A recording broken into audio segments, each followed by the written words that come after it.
My name is Patricia and I'm your chair for the event today and also the new CEO at ECPAT UK. Can I just check the sound is okay for everybody? Yeah, good, you can hear me. We're keeping everybody on mute other than contributors just so that the connection is better than it might be. Happy International Youth Day.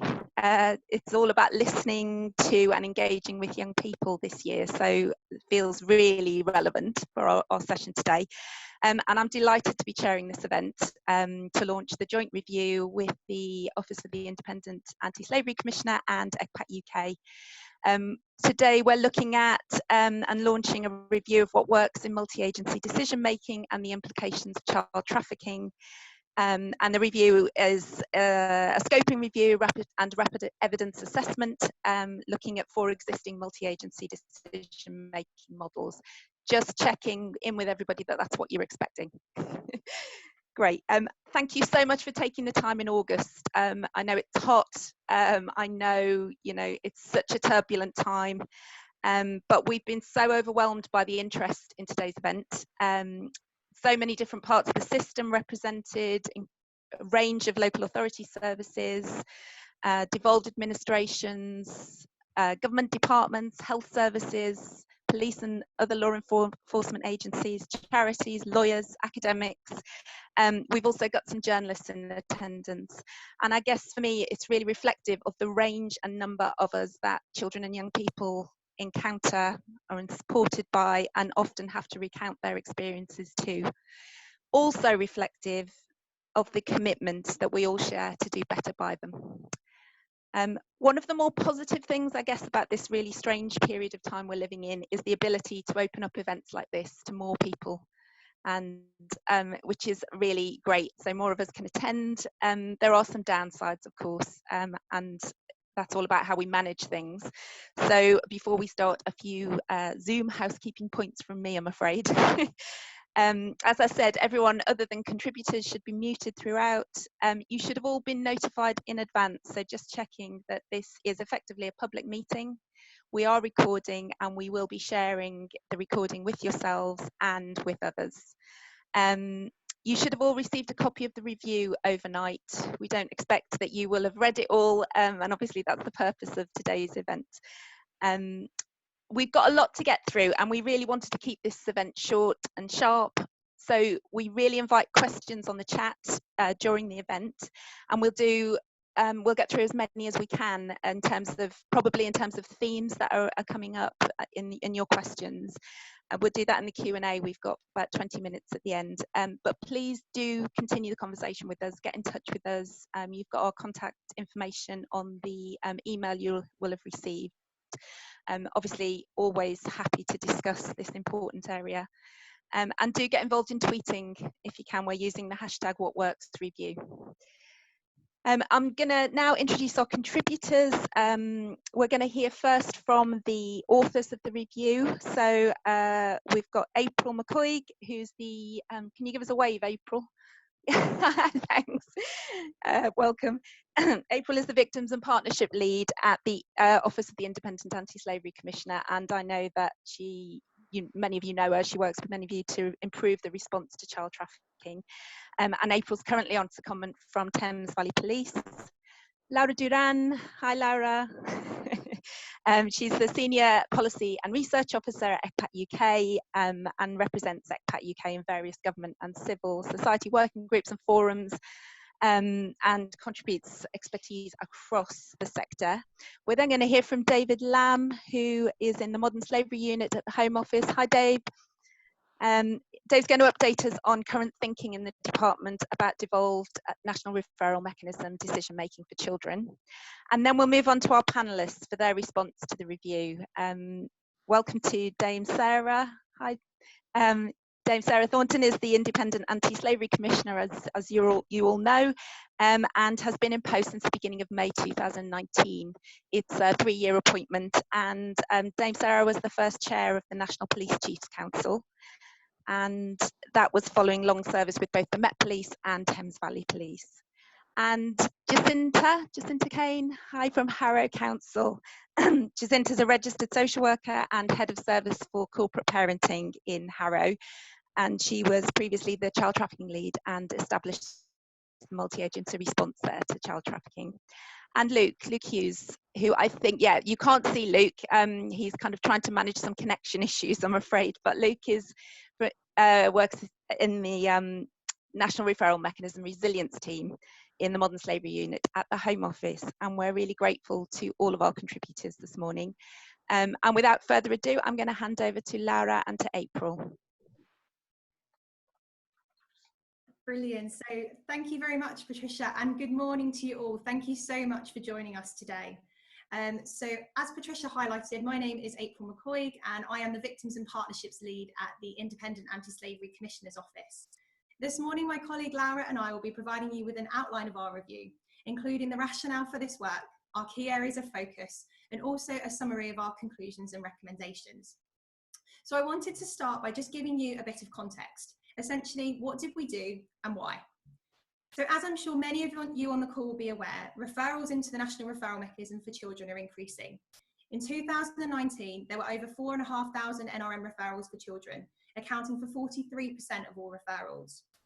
There are, however, concerns relating to the current system, including disconnect between centralised decision-making and local safeguarding practices, continued gaps in awareness around what the NRM means for children, and concerns around the quality and the timeliness of decisions. Since 2009, there have been multiple proposals for alternative models for the NRM, including the Glasgow model first proposed in 2011 and a model proposed by the Anti-Trafficking Monitoring Group in 2014.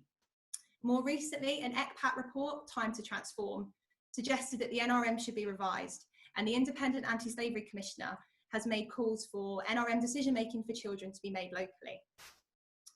We also understood that there are many examples of multi-agency decision-making that already exist across safeguarding adult and children frameworks more broadly.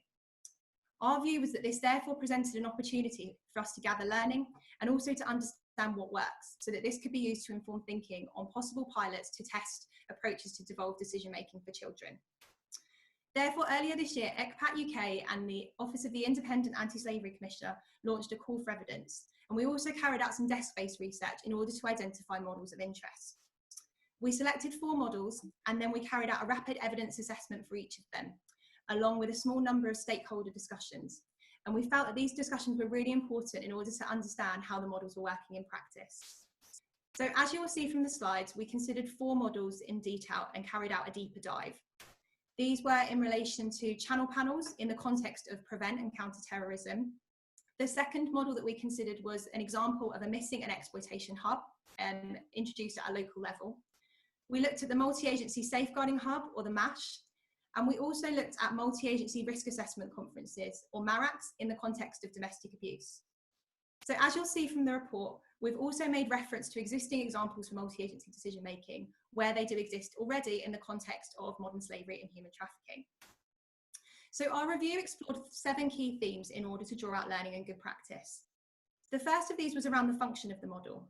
We effectively examined what each model does and how it contributes to decision-making, as well as safeguarding, support, and managing risk more broadly. We also looked at membership, which agencies were involved in each model, and were these core agencies, or was there an opportunity for flexibility? Where relevant, we also considered the role of the panel or model chair. We looked at how survivor voices, and particularly the voice of the child, were incorporated within models. Just looking to MARACs, for example, we looked at the role of the independent domestic violence advocate. We explored the training that is provided in relation to each of the models, and particularly whether this training is provided at a national or at a local level. We also looked at funding and resourcing, again asking that same question. Is the funding for the model provided at a national or a local level? And what is that funding used for? We looked at information sharing, whether the models use information sharing protocols that already exist more broadly across the local safeguarding partnership, or whether bespoke models have been developed for the individual model in question.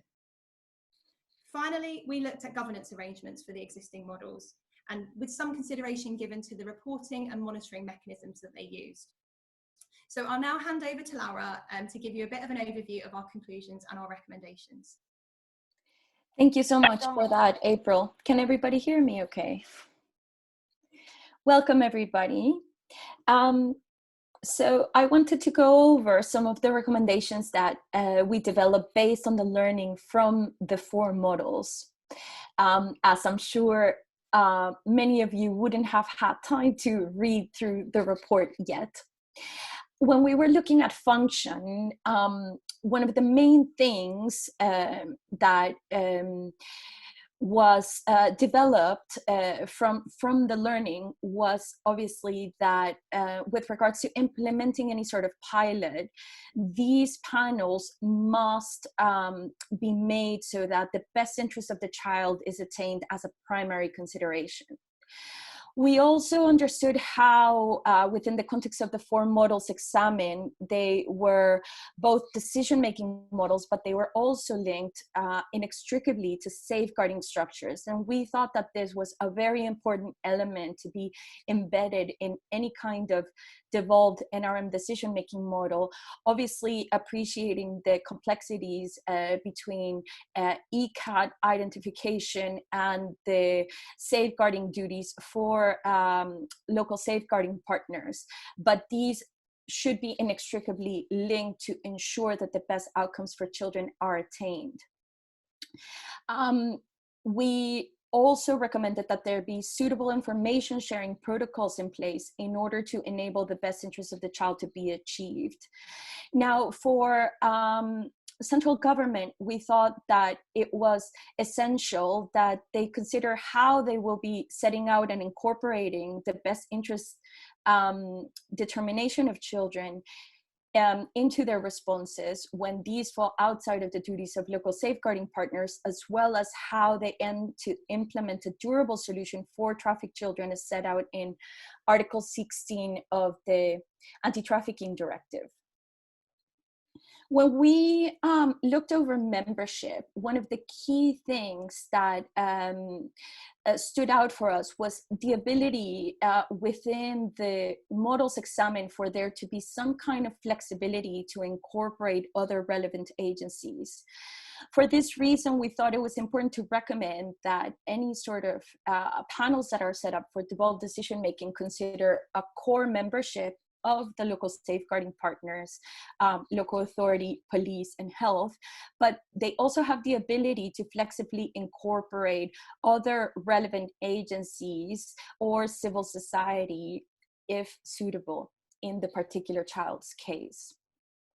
For us, it was very important to examine how the voice of the child was being facilitated within the decision-making process. And we considered that this was essential for local safeguarding partners to enable the voice of the child and that their wishes and feelings be understood and taken into account in any decision. One way to do this is to seek the active participation of independent child trafficking guardians who have a statutory role in England and Wales in the areas where this has been rolled out. For UK government, we felt it was very important, and this is based on the learning from, for example, the MARAC, to ensure that attention be given to the role of the panel chair, and that very key competencies are embedded within that role, and that some consideration is given to making that role independent, taking into account the potential conflict of interest that may exist as this model is being considered. The other 3 themes that were absolutely key when looking at embedding this new form of NRM decision-making were training, governance, and particularly funding. Obviously, having specialist regular child trafficking training provided to all the safeguarding partners involved in the panel is absolutely key and essential. And with regards to governance, we thought that it was very key from the learning of the other models that this... That's probably why, because Zoom's not on your computer. Oh, that this model be situated within the governance structure of the local safeguarding partnership, so that we have buy-in from all the relevant agencies involved in the decision making. With regards to funding, it is essential that central government consider how they will be providing resources to ensure that local safeguarding partners do have the funding to have this new role set up, and to conduct a new burdens assessment to ensure that any additional resources are allocated. But most importantly, we also thought it was really key to consider that there is sufficient funding for local safeguarding partners to meet the demands of contextual safeguarding interventions in child exploitation cases based on the learning from the models and other recent serious case reviews. Finally, we thought it was really important, based on the models examined, that we enable learning about what works. So we are recommending that the government, as they might consider a pilot for localized NRM decision making, that any evaluation that is developed to test this pilot, we ensure that it measures actual impact on children. So this is absolutely key in order to understand how this new process is working and if it's improving the outcomes for children and young people. Thank you very much, and we are so happy to have you all here today. Thank you, Lara. Thank you, April. Really good summary, setting out the key issues there, and I can see some questions are already coming in. So it's obviously generated lots of thoughts with people, which is great. Dave, can I come over to you now, please? Thanks, Dave. Yeah, no problem. Yes, so yeah, just really grateful for the chance to talk about this project and for the work that's gone into this. I know that decision making for child victims of modern slavery is an area that Dame Sarah and many of our NGOs in the child sector feel particularly passionate about. We're really pleased to be able to think about how we might take this work forward and explore what this might look like. So the key thing for me to say today, I think, is that we really welcome this piece of work by ECPAT and IASC in examining how existing models of multi-agency decision-making work and how we can use this learning to inform the pilots going forward. I think it's worth touching on why we think that this is an important piece of work to explore and what we're hoping this will do for children. So firstly, I think that by looking at whether decision-making could be located at a local level will fundamentally improve the understanding of both how to identify potential child victims of modern slavery and awareness of what that might need and what those children might need in terms of support. But I think most crucially, as much of the safeguarding support for child victims of modern slavery is delivered at a local level, what we're really hoping to find out and try with these pilots is whether this will improve that join up between safeguarding and decision making and allow those closest to the children and involved in their care to be involved in making that decision. So fingers crossed that this will be something we can see in the pilots in terms of better join up between safeguarding and decision making.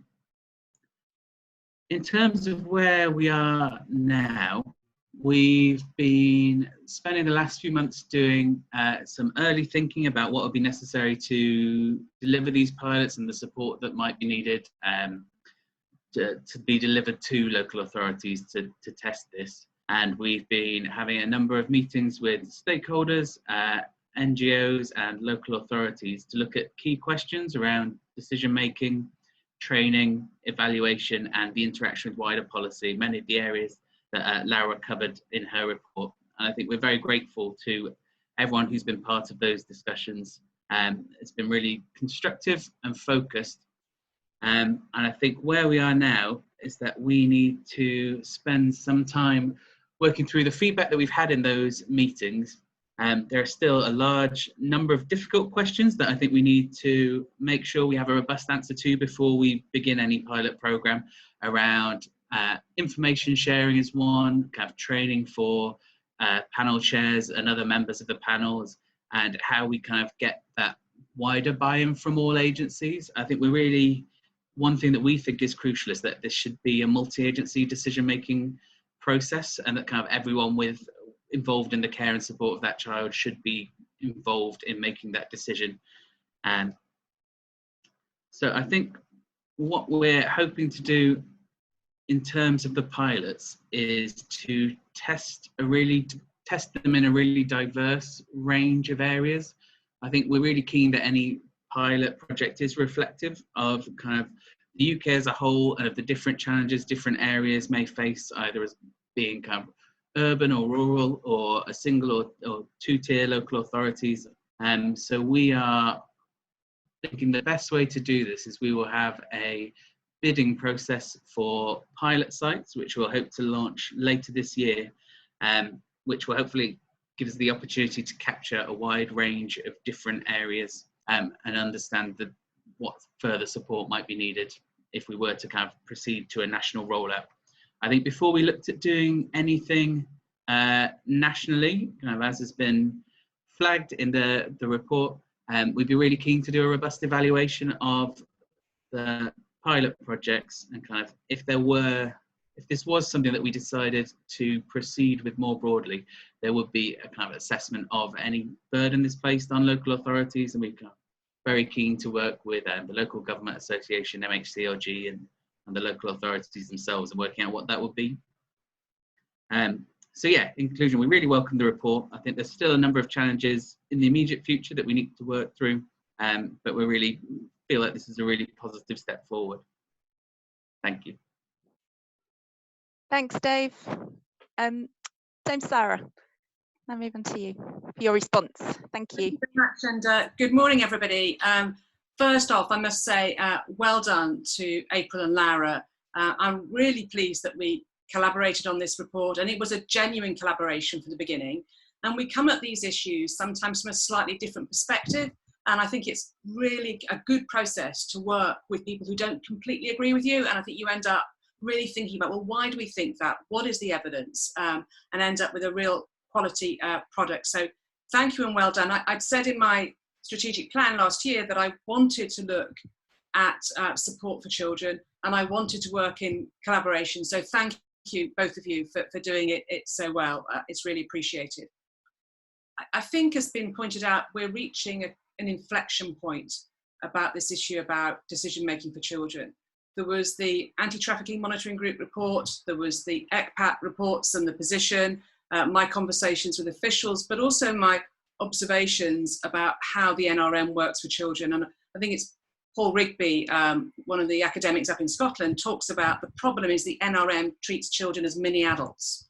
And as everybody on this call knows, children are not mini adults. So I think it's absolutely right. And as we were talking with ECPAT maybe 6 months ago, we were saying, you know, it's good that the thinking is moving in the right direction, as Dave has explained. But what can we bring to the table? What can we bring to the party in terms of evidence evaluation, rather than just our kind of opinions or our kind of thoughts? And this is where we came up with this idea about doing a bit of work in collaboration to say, okay, what are other models that are already out there? Can they teach us something? Can we learn? And therefore, can we contribute helpfully both to local authorities and to the Home Office as they think through how these pilots might work? So hopefully we have done that. Just a few thoughts about the report. I think if you'd have said to me 6 months ago, we're looking at 4 models, I might have assumed that you will pick one as by far the best model. And of course, things are not that straightforward. And what I think is useful about the report, it kind of looks at the themes across all 4 models. And actually they do have different strengths and weaknesses. And I do think probably it's better if the pilots cover slightly different models. I don't know what you're thinking of, Dave, there. But I think there are, for me, it's not clear cut which is the best model, and it maybe is a bit from each, and the opportunity to pilot is a great opportunity. The second point in terms of themes and picking up on the idea about different models, you know, while all of those models had the function which was about decision on risk and safeguarding, the way in which they did that, whether they were operational, whether they were meetings, were quite different. And I think we need to think through what might work best for trafficked children. Survivor voice utterly key and kind of a theme throughout. Really support that. Information sharing, you know, it is vital. And we know from talking to local authorities, from talking to the single competent authority, from talking to police forces, it doesn't work very well at the moment. So getting those things right. So I think a lot of the themes are absolutely spot on. The third comment is this point about, you know, it's the strap line that decision making about children needs to be intrinsically linked to local safeguarding structures. But we are working with two legal frameworks, all the Children Act responsibilities and the ECPAT responsibilities in terms of determination decisions for children. And they don't sit that comfortably together. When we kind of hit upon this, we haven't in the report resolved the issue. But I do think as the Home Office works with the local authorities to think through what that means, two bits of legislation, which both are trying to do the right thing by the child, but actually don't sit very comfortably. I think there's some important issues to tease out and resolve there. Fourth point would be, it seems to me that contextual safeguarding is utterly key to the responses. But as those of you who work in the sector will know that on the whole, safeguarding assumes that the parent is the cause of harm. And when the cause of harm is outside the home, then the range of interventions are being developed, but they're voluntary. And a great example somebody gave me the other week is if you had a child protection plan and said the parent needs to get the child to school and it didn't happen, then there'd be some sort of escalation of that issue with the parent. If you put in a child protection plan that the child needs to just go to school and the school then exclude them, then what is the kind of escalation point with the school? And that all those difficulties about contextual safeguarding, I think need more guidance and improved guidance. And I think this report kind of touches on those issues. And lastly, and I'm really, really pleased to hear what Dave said, the pilots do need to be independently and robustly evaluated. I think it's really important that everybody gets to see, and it's not felt that it's kind of something that's sort of shrouded in mystery. And if I wanted a great example of that, do you remember about 3 or 4 months ago when the minutes of the meetings of SAGE, the government committee, were all secret, and there was a great fuss, wasn't there, about what was happening? And as soon as somebody made a decision, actually we can publish these, that all goes away. And I think that when people feel excluded, you know, it's human nature, we imagine the worst. So I'm really pleased that you're thinking about independent and published evaluation. So good report, really looking forward to the debate. Thank you and well done. Thank you, Sarah. Jacinta from Harrow.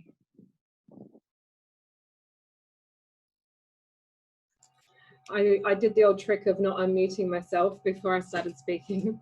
Thanks, Patricia, and thanks for inviting me to talk about, I guess, in particular, what the report might mean for local authorities and how local authorities might think about potential models for a devolved NRM decision making. So I think the report is, I mean, it's fantastic. I did freak out a little bit when I saw it was 50 pages long, but it's actually very well written and very clear and remarkably concise for a 50-page report. So there's lots of blank pages there in case people haven't read it yet. So it's a really concise, great report that I think highlights a lot of the key issues around the NRM and why child trafficking is child abuse and really child protection experts, such as those within children's services, should have a greater role in terms of making decisions about whether a child has been trafficked or not. So I think that makes a lot of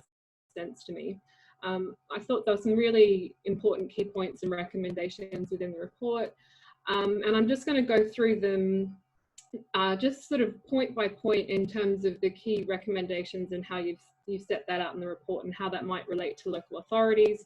And I think also what we need to think about in terms of possible pilots and how that could be determined and funding made. So in terms of the decision-making model, so I think, in my opinion, the multi-agency model is definitely the way that we need to be heading towards. And it makes sense that police, health and social care, at a minimum, are part of the decision-making process. And all of us as individual agencies carry a lot of information about children who've been trafficked or we believe have been trafficked. And I think the reality is that level of detail isn't shared on an NRM referral form, and that level of detail isn't even shared when we're asked for more information from the NRM to inform their decision-making process. So there's a huge amount of rich intelligence that doesn't make it to the NRM, and I think through a devolved decision-making process, that has got to be a good thing. In looking at the 4 models that were sampled, I would say MASH probably isn't the forum for the NRM decision making, and that's because the MASH is really set on really tight timeframes and based on limited information that comes through, you know, what we'd call the front door in children's services. So I think to make good decisions about whether children have been trafficked, there needs to be a bit more work. A social worker completing a section 47 and doing some direct work with children in order to get the rich information that we need. It's not to say that the MASH doesn't identify victims, child victims of modern slavery and trafficking, and that requires a section 47 response, of course, but I don't think the MASH is best placed to make the decision on the NRM. However, I think what was written about the MACE type arrangements, so multi-agency sexual exploitation panels or criminal exploitation panels, as well as the information about the channel panel and how those panels are run, I think was very helpful, especially in terms of the channel panel with the review process at different time periods to see what the impact has been. I think that was really helpful, as well as the model of having a chair and a deputy chair which sits across children's services and police.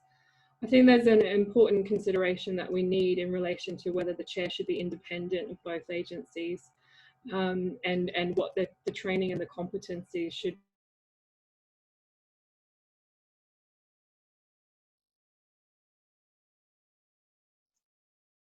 Oh, Jacinta, you've frozen a little bit.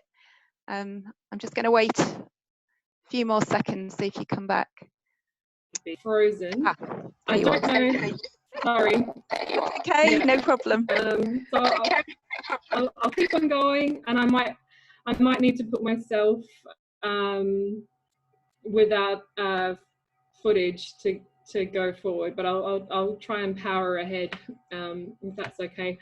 Okay, so I guess the next point is really which I know you guys weren't really able to cover in a great deal of detail, and it was sort of outside the scope of the report. But I think it's really important, if we're thinking about a devolved NRM decision-making model, that we have to think about the right of appeal around decision-making. And I think that's critical. I think that's a significant flaw in the current model. And it really goes against natural justice principles, and it doesn't ensure the best interests of the children. So a right of appeal, I think, is something that we need to have within an NRM decision-making model. And as a local authority, I wouldn't feel comfortable having a pilot where there wasn't a right of appeal and clear grounds for how that would happen. I think that for local authorities also, we couldn't afford the cost of judicial reviews if we didn't sort out the right of appeal in relation to NRM decision making. So I think that's a key point for me. I guess in going on to the next point is around cost and funding, which of course is a significant issue for local authorities. It's a significant issue for our colleagues in police and for health and all public services, really. And I think it's, I mean, it's important for us to know, I guess I'm London based, so the Met Police has had to move to a different model to create efficiencies with tri-borough command units. So within a local authority, for instance, in Harrow, our police now are based in 2 other boroughs as well, so they're providing a service across the 3 boroughs. So in relation to a pilot, we might want to think about whether it's a single local authority who pilots a model, or whether it needs to be a joined up approach across a region who shares a police force. So that's something we need to think about. I think it makes absolute sense that we fit the model into existing structures. Child trafficking is child abuse, so why would we treat it any differently? I think that's, for me, that's quite clear. But I think there is an issue around funding, in that local authorities as well as partner agencies, are already taking on a lot of extra duties that haven't previously fallen to them. And I think it's right that we've taken on extra duties. So particularly in terms of contextual safeguarding issues that I think 10 years ago, local authorities were blind to a large extent, and we weren't thinking about the exploitation or the abuse of children outside of the family home as a child protection issue. But now we are, and rightly so, but we haven't seen a match in resources in order to meet that. In fact, we've seen a significant reduction in local authority resources. And of course, local authorities exist within a context of adult services as well. There's additional pressures there. So while I agree completely, there needs to be adequate funding in order to take on that extra work within a local authority and within the partner agencies as well.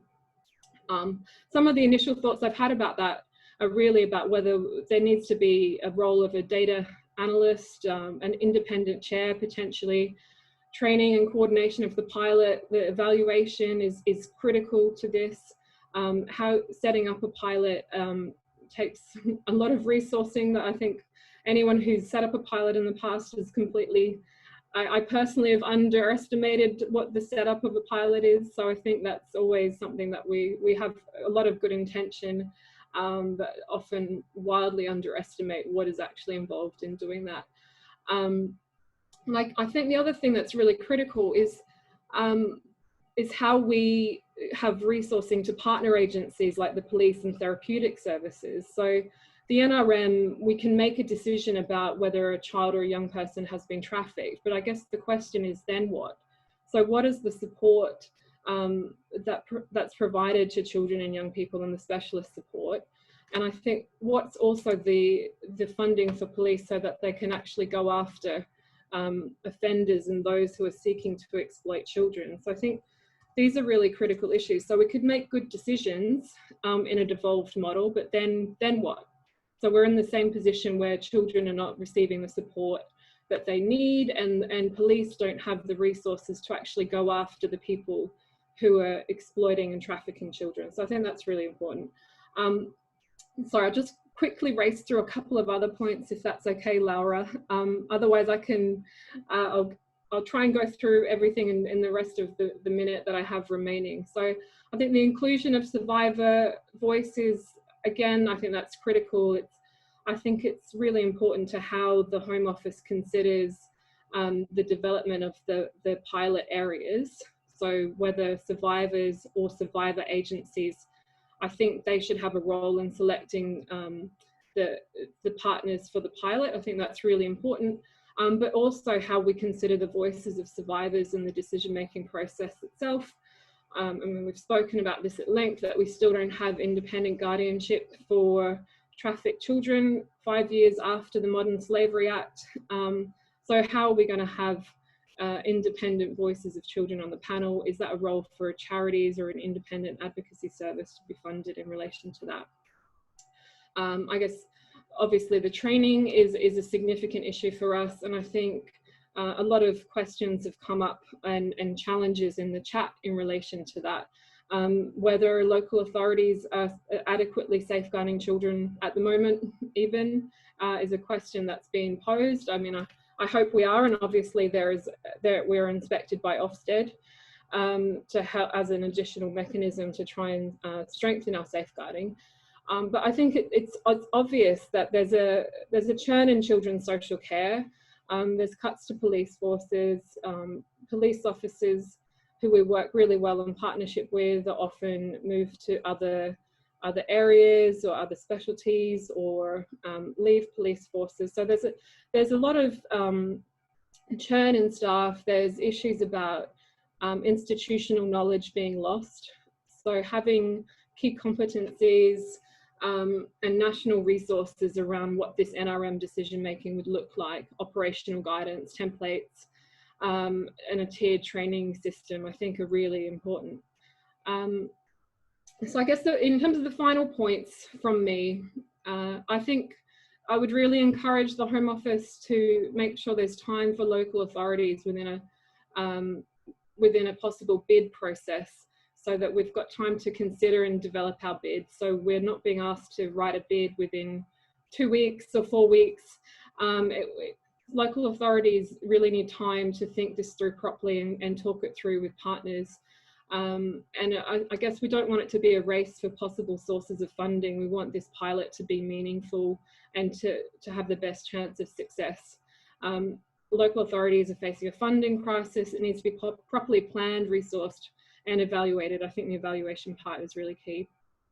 I guess the final point really is we will have such rich intelligence being gathered through a localised NRM decision-making process. So I'd really encourage us to be thinking about what do we do with that intelligence, and how do we use it to safeguard children better, but also effectively look at prosecutions of offenders against children. So I think the lack of prosecutions for child trafficking is a really key issue, and I think this could be something, the intelligence that we gain through a localised decision-making process is a great opportunity for us to actually pull intelligence together and look at how the police can actually go after offenders.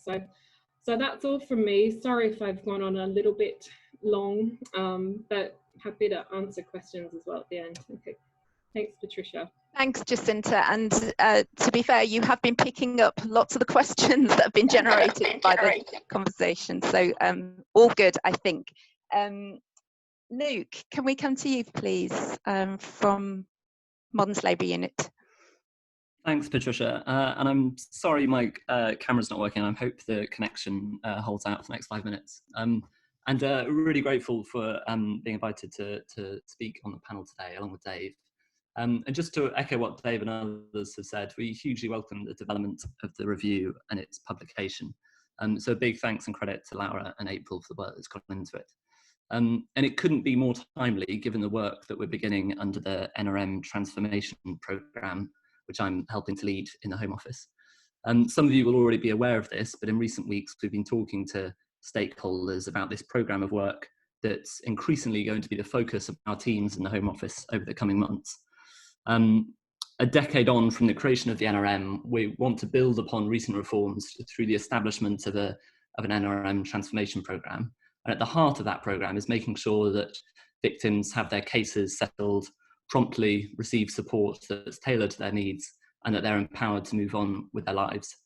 We're at an early stage with the programme at the moment, so we can't say what's going to be delivered by it when. And so we're still very much in listening mode at the moment, which is why it's great to be able to join events like this, why we're going to be talking to many of you over the coming weeks and months, and why we're going to be working very closely with partner organisations and the Independent Anti-Slavery Commissioner as we develop the programme. So that programme we're broadly grouping under 3 pillars, and it crosses it goes right across the scope of the NRM from children to adults. So those 3 pillars are, the first is looking at embedding an end-to-end needs-based approach to support for adult victims. The second is looking at alternative models for decision-making and support for adult victims as well. And then the third is looking at how the NRM works for children and making sure that the identification and support processes are right. And it's in this third pillar that of course the work that Dave's talked about fits, in terms of looking at piloting to evolve models of decision making for children, and also the work to further roll out independent child trafficking guardians to more local authorities also sits within that pillar of work. So within that context, we will of course digest this review in more detail, and we'll consider the recommendations really carefully, particularly in line with the work that Dave's already discussed. Just from my reading of the review, just sort of three quick reflections.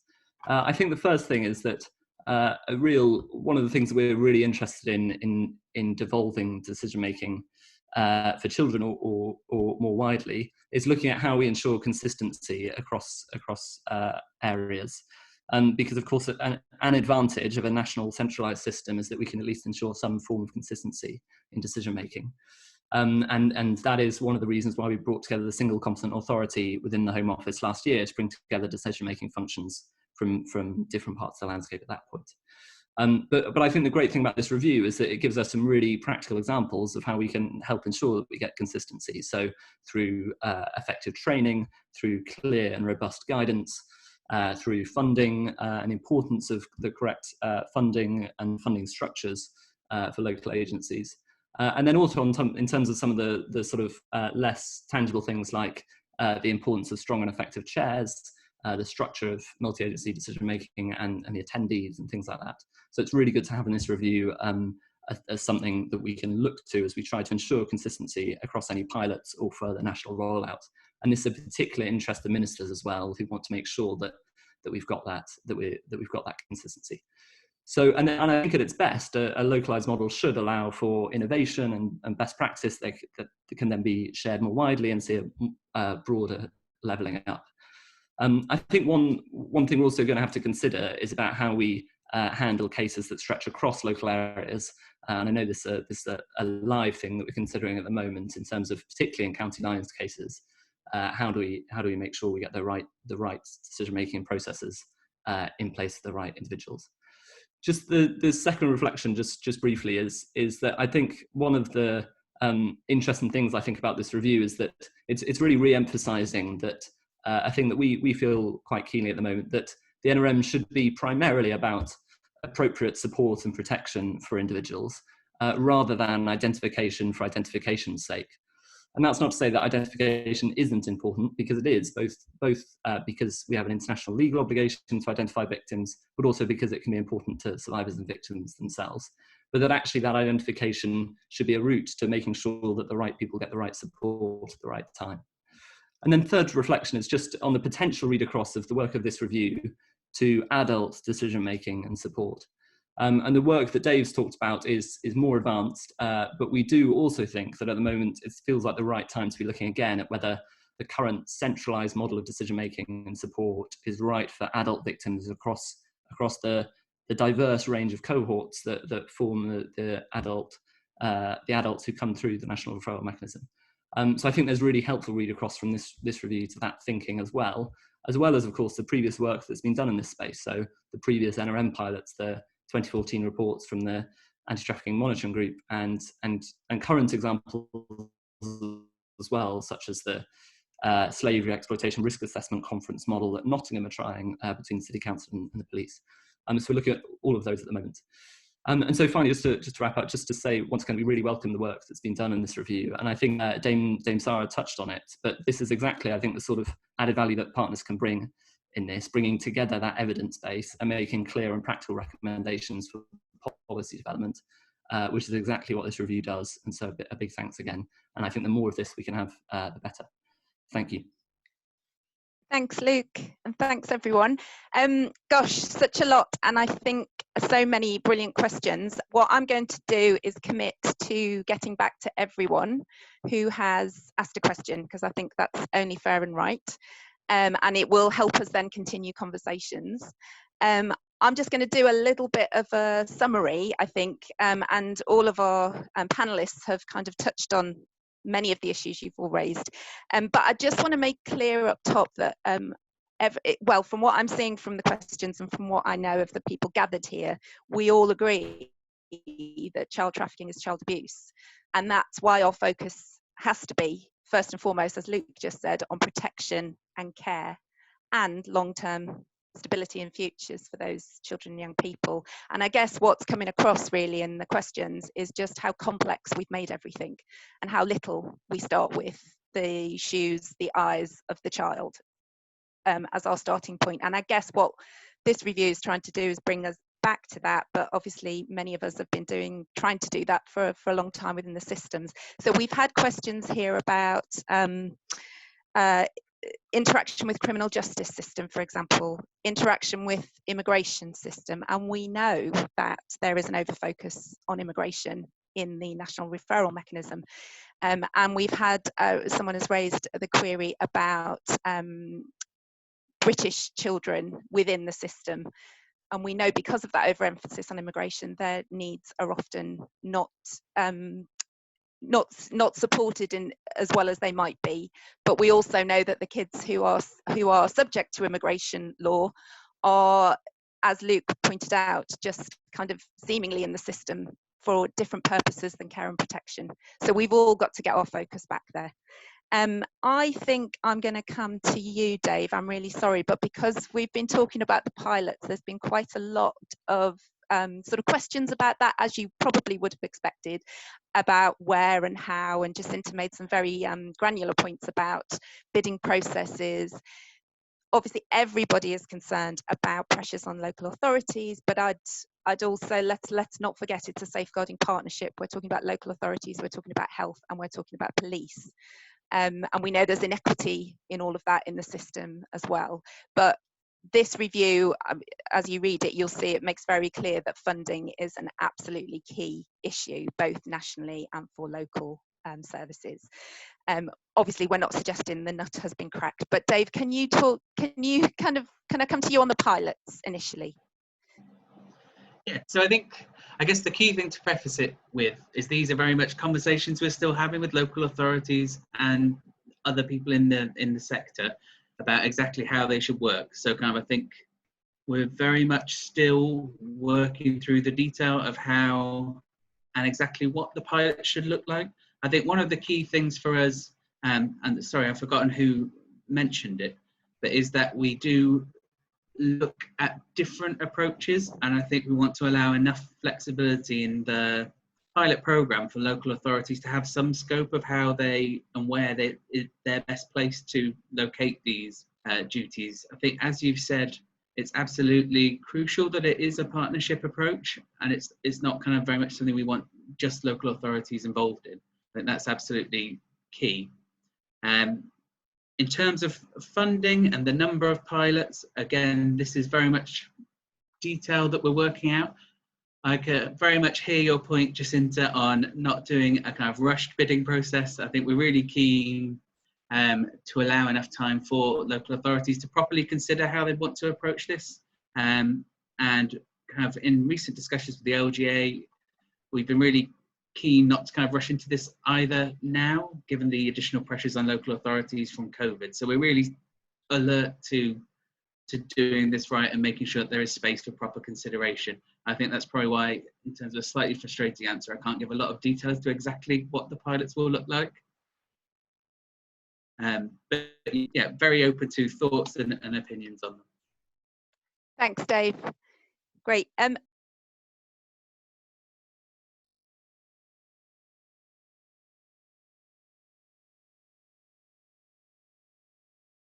Patricia, you're muted right now. So sorry. Chair's done the classic thing. Apologies. April and Laura, I'd like to come to you if that's okay, because we've had lots of questions about child's voice advocacy, but also a specific question about child impact assessments. I think that was mainly in relation to the pilots, but I just wanted you to have the opportunity to talk about that because it's really come up quite strongly. And a related point has been about the voice of carers, parents within all of that as well. I don't know which of you would like to respond. I'm happy to take either. April, if you... You're muted, April. You go ahead, Laura. So on the child's rights impact assessment, I'm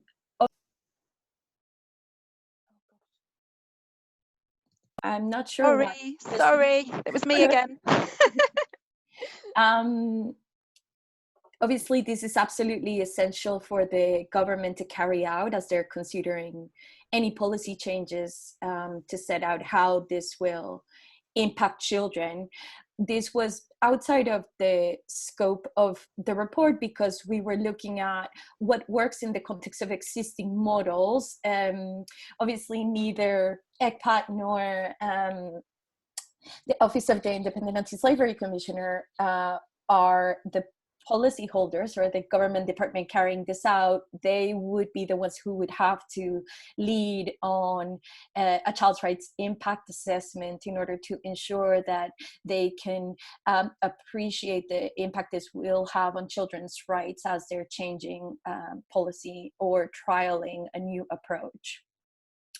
With regards to parents and carers, this was actually something really important that came out, specifically looking at the missing and exploitation hub.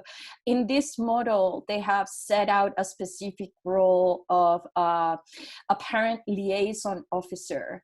And we thought this was a really important development in ensuring that the voices of parents and carers are also incorporated into the decision-making model, because obviously all the evidence shows us that there's been a big disconnect between children who have protective parents and their ability to support the safeguarding approaches developed by the local safeguarding partners. So we do touch upon this in the report, and this is something that we absolutely would want those who are thinking about developing any model to consider for those children where there are protective parents or carers. Thanks, Laura.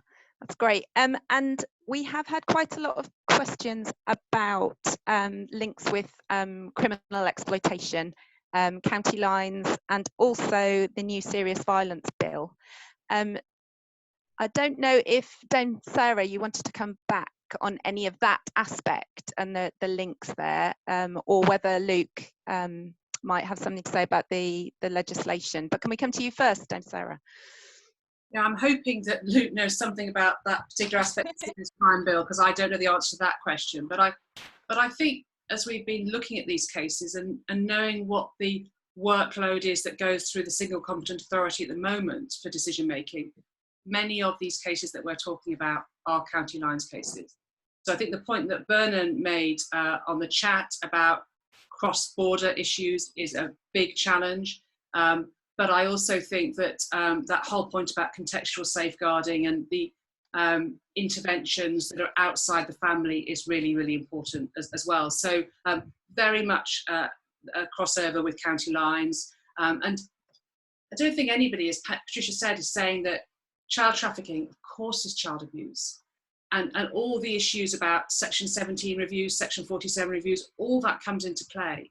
But in addition, we have the European Convention Against Trafficking, Article 10, which is really important in terms of a trafficking determination. It's an important bit if children are caught up in the criminal justice system, because it doesn't mean you automatically are not culpable, but it is something that the prosecutors would take into account before making decisions on prosecution.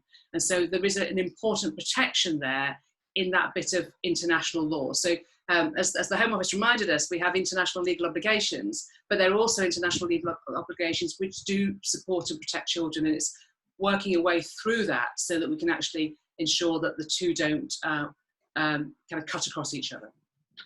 Thank you. I think we're all agreed that we need to make a change. That's what's really coming across, the identification of so many problems currently. I think I'm going to ask Luke if you can come back to the person who's asked the specific queries around the serious violence bill. We'll liaise on that, and like I say, we will come back to everybody. We're kind of running out of time, and I just wanted to reflect back to the survey that we did at ECPAT back in 2017 with frontline professionals, because I think it reflects, I think Jacinta's already talked about this, but also it reflects a lot of the concerns people have, which is, what's the point of all of this really? So the quote is, the National Referral Mechanism only makes a finding, but it doesn't make a difference to children's lives.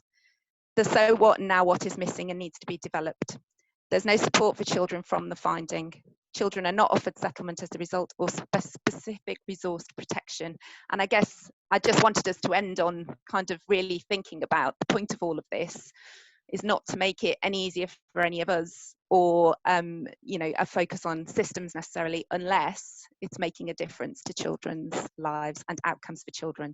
And we'd really want to see that a focus of any evaluation of the pilots as well, Dave. It's really critical that we know that it's making a difference directly to children and young people. Thank you all so much for your attention. I don't know about you, but I'm melting, but it's been such such a great opportunity to share this time with you and to talk about these really important issues. And like I say, none of us here are pretending that this is, we've got all the answers. So let's carry on the conversation. And thank you to everyone who's spoken and for all your input on the chat. We'll be in touch. Bye-bye.